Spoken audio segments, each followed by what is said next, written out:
Andyan ka pala! Andito na naman ako! And I have all these rooted cuttings in front of me.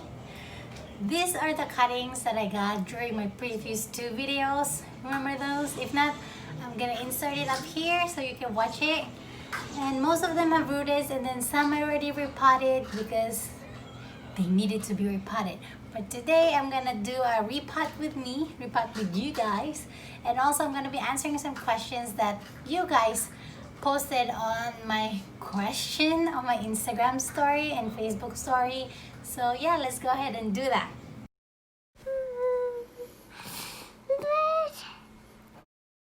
So let's go ahead. Again, I'm gonna be repotting this in Leca because for those of you who don't know yet, this is my preferred way of potting up my plants. I'm doing soil-free. Yeah, I find it more manageable than soil. So again, my setup. So the questions, let's go ahead. How do you clean the roots so well for hydro or for semi-hydro? So I do have a video on how I prepare that. Yeah, I've been doing all these videos, but yes. If you go through that, I'm gonna link it over here again, but just for this Q&A portion purpose, I do just remove as much soil as I can, and then I use an old toothbrush to brush off all the soil, well, as much as I can, but I mainly focus on the roots. Let's go ahead and check out this one because we need to repot anyways. Let me just, by the way, this is Hoya Monet. So I focus on, let's remove this. So I focus on removing root. This is obviously from water, so there won't be any soil. But if this was from soil, I'll remove as much soil as I can, and then I flush it with water. And even though I might not get all the roots 100%, sometimes I can. But if not, I focus on the roots that are directly attached to the stem to prevent the chance of having root rot or stem rot. So yeah, I just focus on that. So that's and again, just like I said, if you want more detailed on that, I did do a video on my tips and tricks on passive hydroponics. So this is our Hoya Monet. I believe this is Eriostema kind of Hoya. Very fuzzy. Can you appreciate the fuzziness? If not, it is very fuzzy, almost like a, if I do remember, it made me kind of shrug a little bit when I opened it first time touching it. Next question: what are your favorite plant groups on Facebook? So prior to the Hoya invasion here at home, I was actually not really into much Facebook group, but then I got into Aroid, so I joined some Aroid groups like, I'm just kidding, sorry, I forgot the name, but mainly I started thanks to Hoya How. I saw his post on someone posted that they got a Hoya from him, so I messaged him on Instagram, and then he told me about this Facebook group, Time to Purge and Splurge, BST. So I started with that. I'm able to participate in purges, and then I discovered the world of Hoyas, and then now I'll tell you my top maybe 4 basically they're Hoya groups. So the very first one is, of course, the Hoya Lovers Facebook store, where if you saw me unboxing a lot of Hoyas, most of them came from there. And then of course, if there's a store, there's just the ones where you can just share your Hoyas, which is the Hoya Lovers Facebook. Hoya Lovers Facebook, I believe, yeah. So basically, you'll see the same people there, like those who sell and also who bought Hoyas, and then you can share information. Yeah. So that's 2, and then the third one, I do love Rick's and Swiffer's Hoya. So like there, he has a lot of beautiful Hoyas. Most of them, I would say most, like he even has his own cultivars, like crossbreeds. So there's even a Hoya Swiffer's tail, and that is Rick's cat's name. So isn't that cool? a cat has a name, has a Hoya named after him. But yeah, very jealous. Oh well, hi Swiffer. And then the other one is my Hoya lovers Philippines and all over. I'm butchering the names, but I'm gonna obviously just put the names here. It's kind of nice to find out that there's a lot of Hoyas in the Philippines, and especially now I finished checking off basically my wish list Hoyas. And specifically, this was the last one on my list. This is the Hoya Sinai. So this is a crossbreed between, I believe, Onychoides and Archboldiana. I might be wrong, but I'll just correct it if I'm wrong. But yeah, this is because if you haven't been following me, I was in this quest, yeah, well, my quest, like a challenge or an adventure to collect Hoyas that produce big blooms. And yep, this is it. I cross out all my list of my Hoyas. Which maybe I'll do a video for next time if you're curious which Hoyas made it on my list.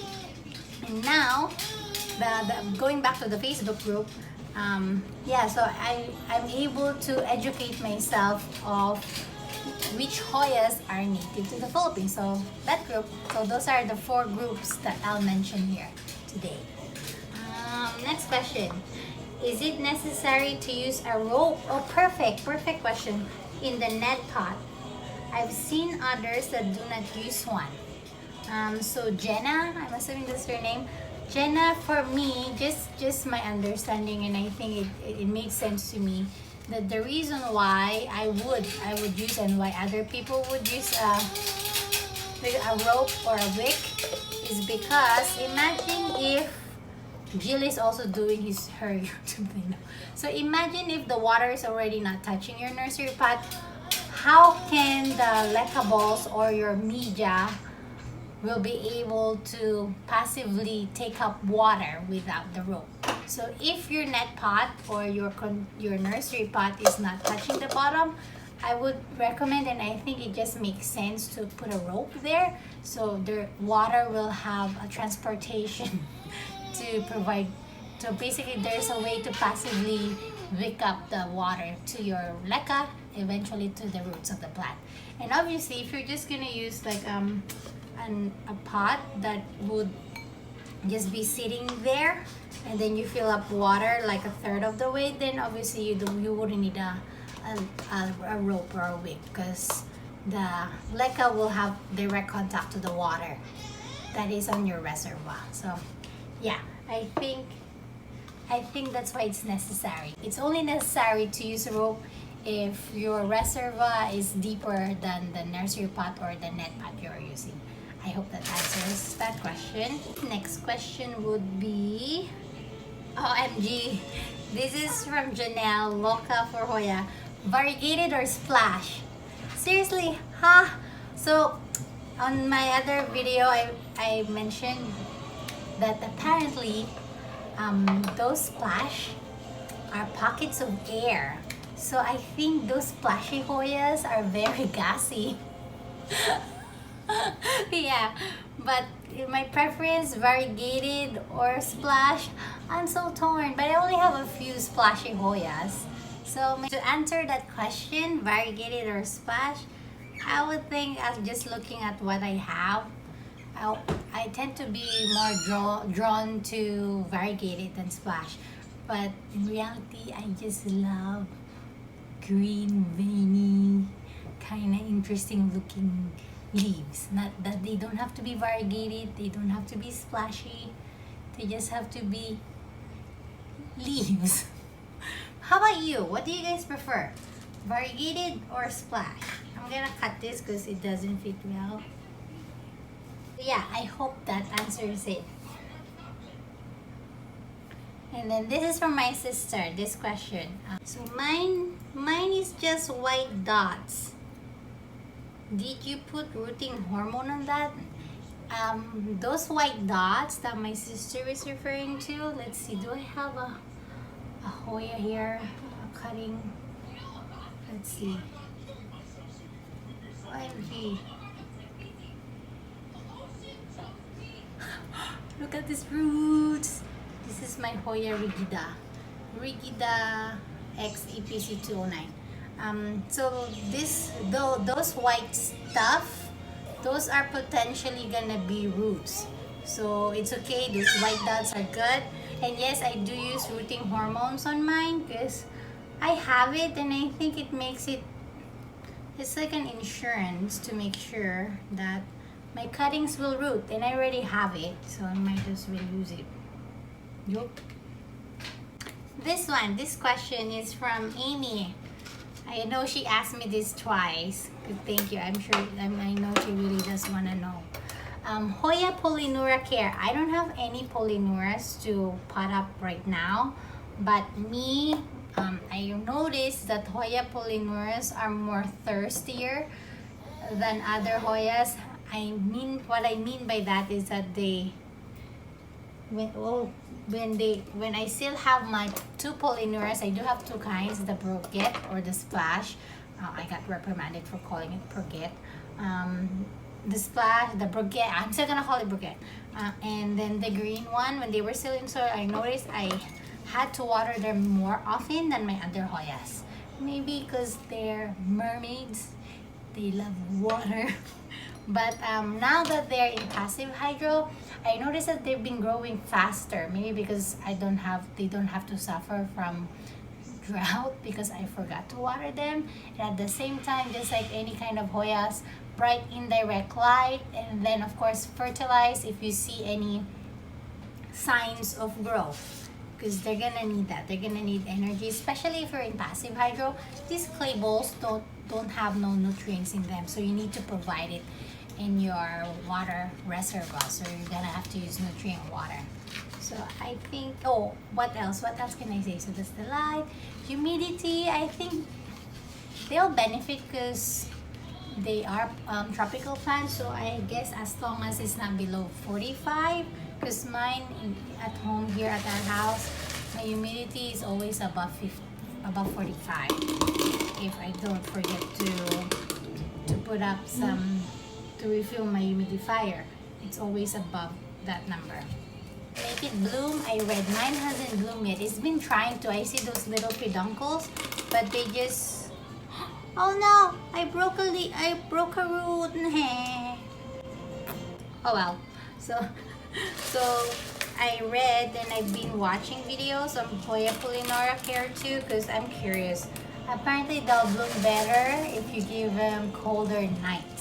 Because seriously, I knocked out another root. Okay, this one's gonna go back in water. No, I'm not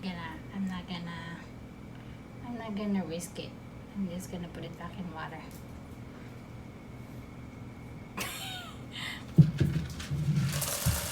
We're gonna pot up a different kind of plant. See, roots. I knocked out two roots.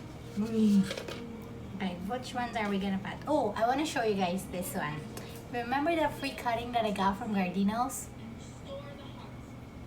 It finally gave me some roots. It took a while, and some of the tendrils dried up because I guess it doesn't have any roots back then, so the plant survival mode. This tendril was like a loop. It was a long tendril. Now it's all the way here. This is hard. This is dead. But yay, it finally rooted. But I think I'm gonna wait a little bit more because, yeah, I'm gonna wait a little bit more. I'm gonna leave it in water, but I just wanna show you guys that it is doing well. Thank you, Gardino, again for giving me that cutting. Okay, another question. What is a Hoya you like the least? This is from Yen. And I think this one would be the same. I would just connect this to this question. Have you ever been super excited about a Hoya that turned out to be underwhelming in real life? So yes. This was when I was still new to Hoyas, and I feel like, oh, this is so rare, and I really want this Hoya, and then I got it and I'm like, meh. And it's I feel bad talking bad about it, but yeah, it's the Hoya Macrophylla albumarginata. I actually got a good pot. It had, I think, 6 or 5 rooted cuttings in it, and I did get it from Gabriela. So if you buy from them, they really give you a good amount of plants in a pot. Like yeah, it's so worth it.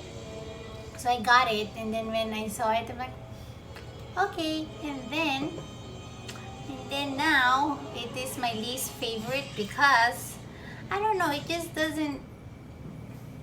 It grows and then its leaves drop. It's kind of like, why? Why are you doing this to me? Why? My Macrophylla snow queen doesn't do that. And that's the queen. And the Alba marginata is like, come on. It's because you have that white line. Do you want to be the queen? Just like the crimson queen? I don't know. So yeah. I know I feel bad, but seriously, that's how I feel about it. Oh, and this one, sidetrack. This is the Hoya Philippines. Oops. My Hoya Filipina from the Philippines, and it has nice roots. This one took a while to root too, so hopefully I don't break its roots.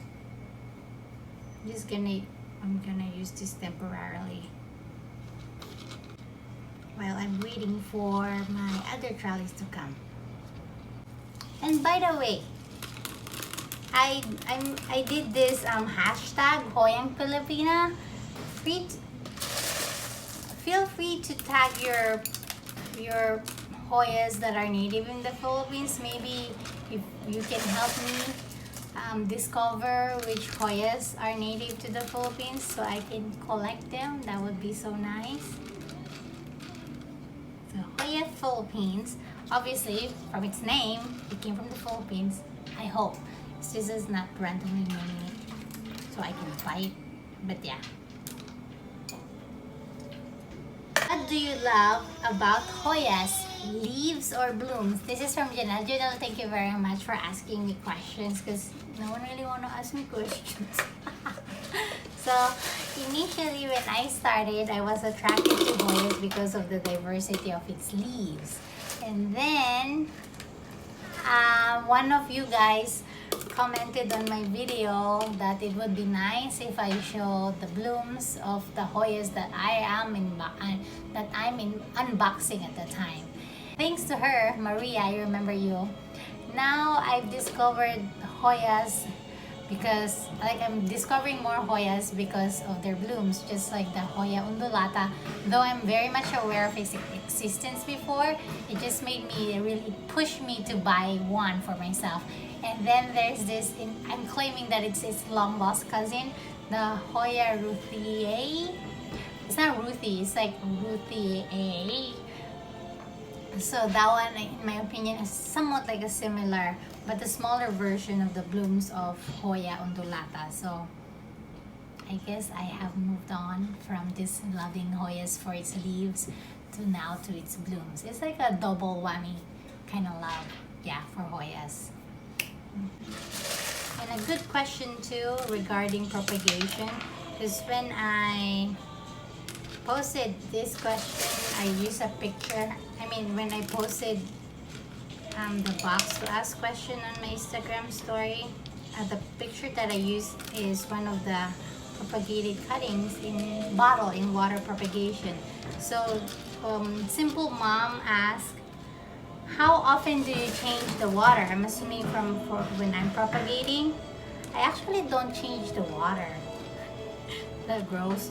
But no, the most that I would get icky is like this. But see, by the time it does that, they already have roots. So I just repot it. I just pot it up, and then I don't need that thing anymore. So yeah, I don't really change the water unless I see some maybe mold or mildew grow, or like those white fuzzy stuff growing, and then I would change the water. But so far I haven't to change the water.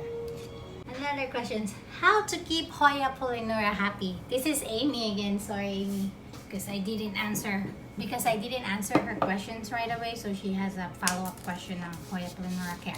So for me, how to keep it happy, just like any other Hoyas, well draining soil if you are using soil, but again, you don't want it to dry out because it's a more thirsty Hoya than other Hoyas. And in bright indirect light, and apparently if you want it to bloom, give it some cooler nights, which I'm trying to do that to my Hoyas too.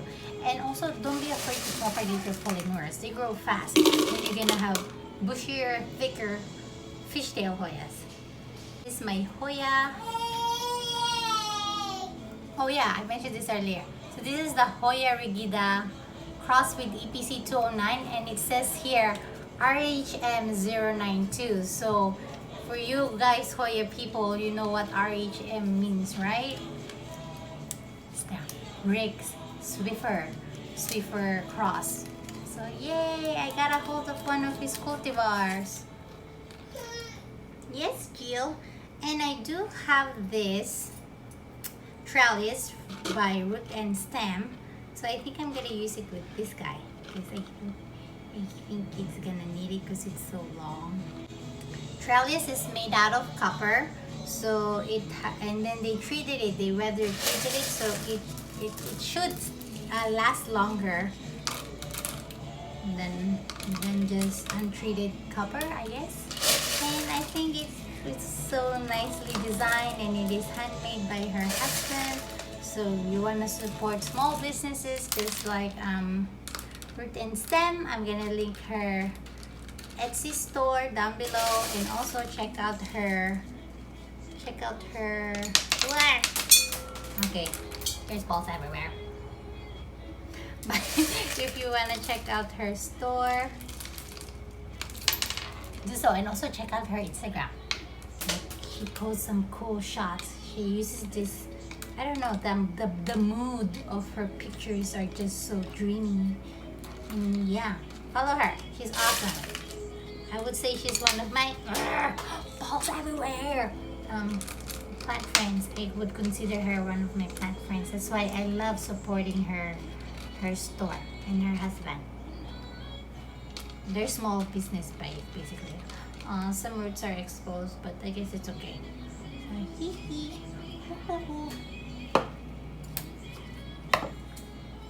Got that.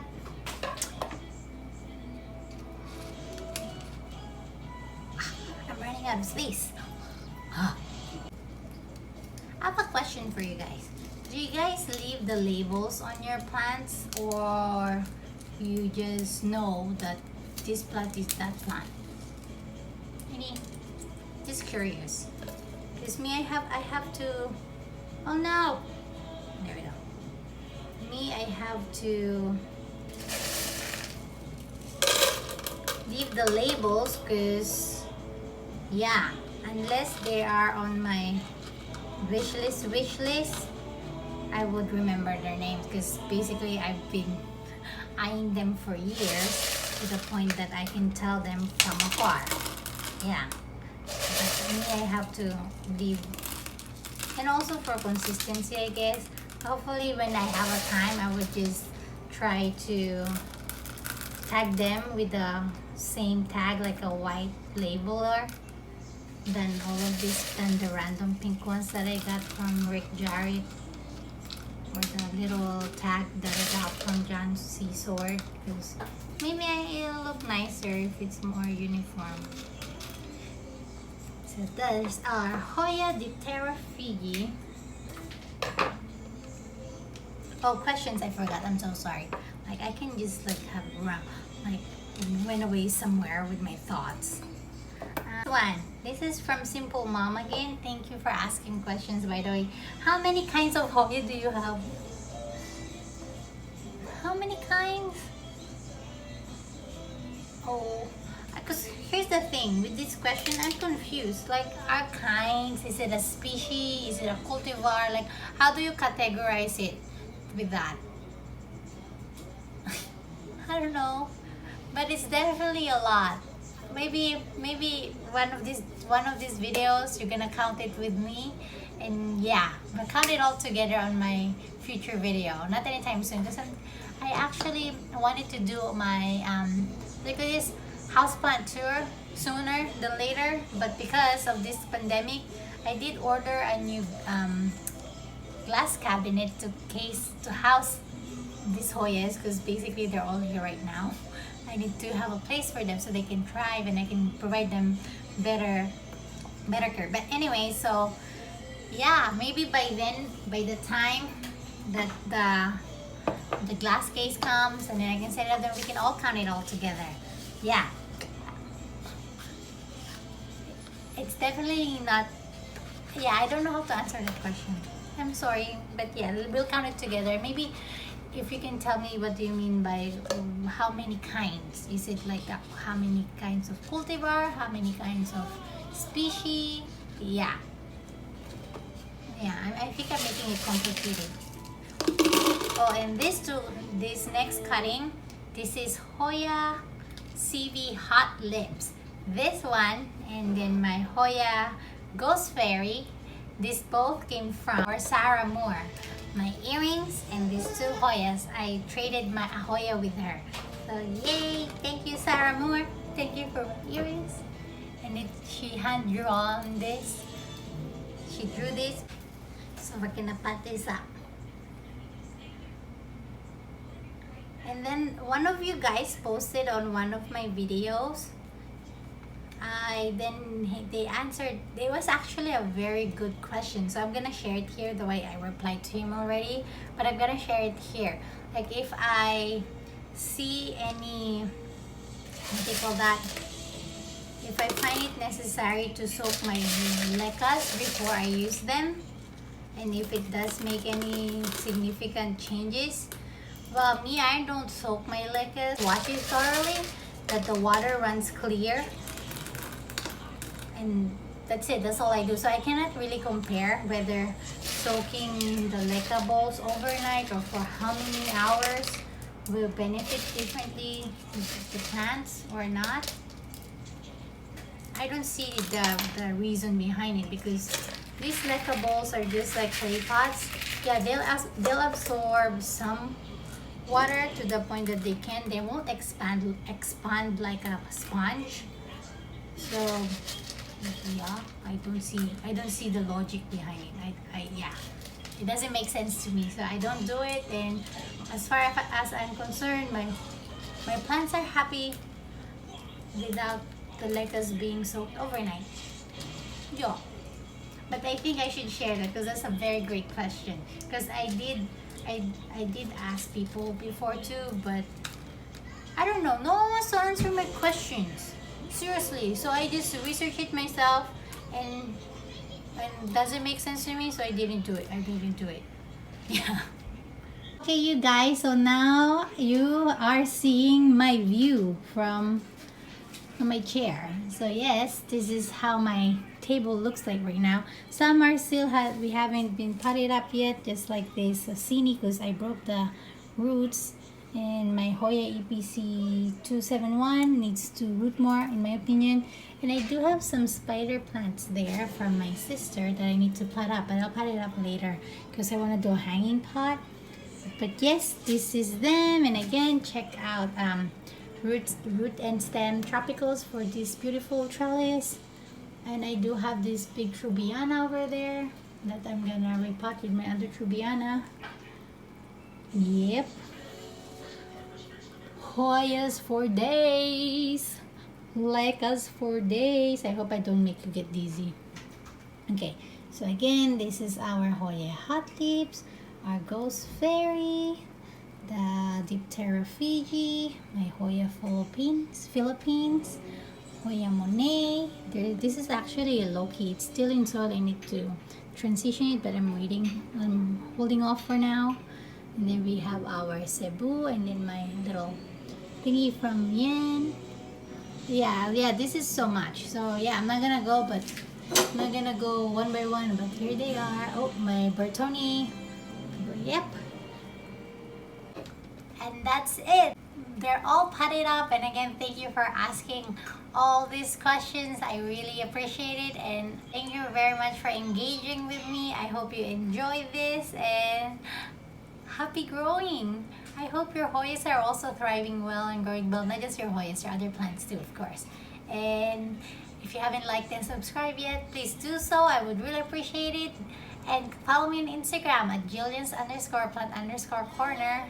And see you next time. May you always be blessed.